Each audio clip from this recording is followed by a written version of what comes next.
मुलीच्या आयुष्यात एक म्हणजे लग्न होणं आणि दुसरं म्हणजे आई होणं, या दोन गोष्टी खूप खूप महत्वाच्या असतात आणि तिच्यासाठी हेच तिचं आयुष्य असतं.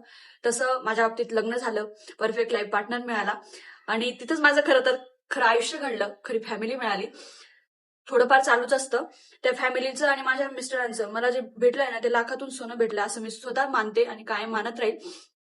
आणि दुसरे म्हणजे आई होण्याचं सौभाग्य, ते पण आता मला मिळालंय. त्याचं मी खूप खूप देवाचे आभारी आहे की मला हे आई होण्याचं सुख दिलं, जे मला 2025 मध्ये मिळालं आणि 2026 मध्ये ते गिफ्ट, ते छोटंसं बाळ माझ्या हातात येणार आहे, जे मला म्हणजे ती फिलिंग मी सांगू शकत नाही शब्दामध्ये.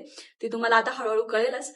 फक्त एवढं सांगेल की अति विश्वास कोणावरती ठेवू नका, अति अपेक्षा कोणाकडनं ठेवू नका, डिपेंड राहू नका. आणि स्वभाव आहे ना आपला, काही काही खरे लोक जे असतात त्यांना खूप त्रास होतो या जगामध्ये. समाधानी, प्रेमळ, कायम सर्वांची मिळून जुळून राहणं, या गोष्टी या लोकांना खूप त्रास होतो. तसं मलाही झालाय. फक्त मोठ्या मनाने ते माफ करून पुढे जाणं, हे पण सर्वांना जमत नाही. ते आम्हाला जमलं आणि आम्ही पुढे जातोय. आणि मेन म्हणजे मला सर्वांना सोबत घेऊन जायचंय.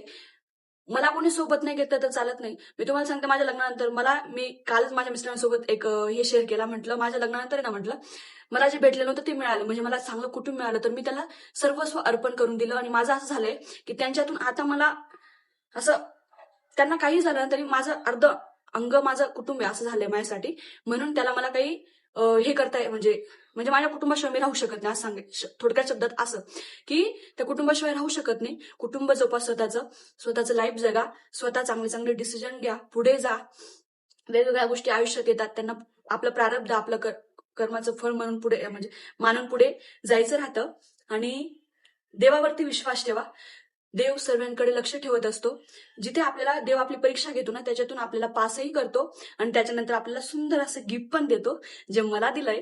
आणि ही गोष्ट खूप उशिरा शेअर केली.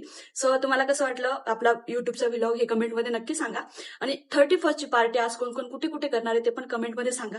काय प्लॅनिंग्स आहेत? आमचं तर काहीच प्लॅनिंग नाहीये, कारण अजून पप्पू घरी आलेला नाहीये, म्हणजे माझा भाऊ. सो तो पण आता व्लॉग करायला लागलाय.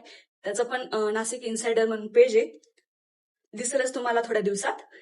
आणि आज आमचं एक छोटंसं गिफ्ट पण येणार आहे घरी, ते अजून आलेलं नाहीये, तुम्हाला ते नक्की दाखवेल. आणि आमची सर्व मित्रमंडळी इकडे तिकडे गेली आता, कोणीच नाशिकमध्ये एवढे राहत नाही, म्हणून आज आम्ही असं ठरवू नाही शकत आहे की कुठे काय करायचं, जेवण वगैरे कोणाकडे करायचं. आमचं सेलिब्रेशन छोटंसं असतं, सर्वजण मिळून आम्ही एका घरी जेवण करण्याचा प्लॅन करतो. पण आज काय होतं काय माहिती नाहीये, अपडेट येत राहतील. सो व्हिडिओला लाईक करा, शेअर करा आणि सबस्क्राईब करा. आणि आपले लवकरात लवकर, आपलं बेबी येण्याच्या आधी 100K सबस्क्रायबर कम्प्लीट झाले पाहिजे, असं हे ठरवायचंय, काय म्हणतात त्याला, एम ठरवलंय मी की आपण 100K सबस्क्रायबर कम्प्लीट करणार आहोत, सर्वजण मिळून. मी नाही तर तुम्ही पण. आणि मला प्रेग्नन्सी बाबतीत तुमच्या अपडेट्स हे देत राहा, सजेशन देत राहा.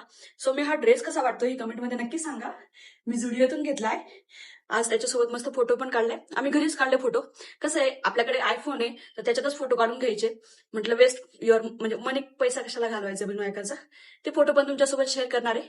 सो लाईक, शेअर आणि सबस्क्राईब.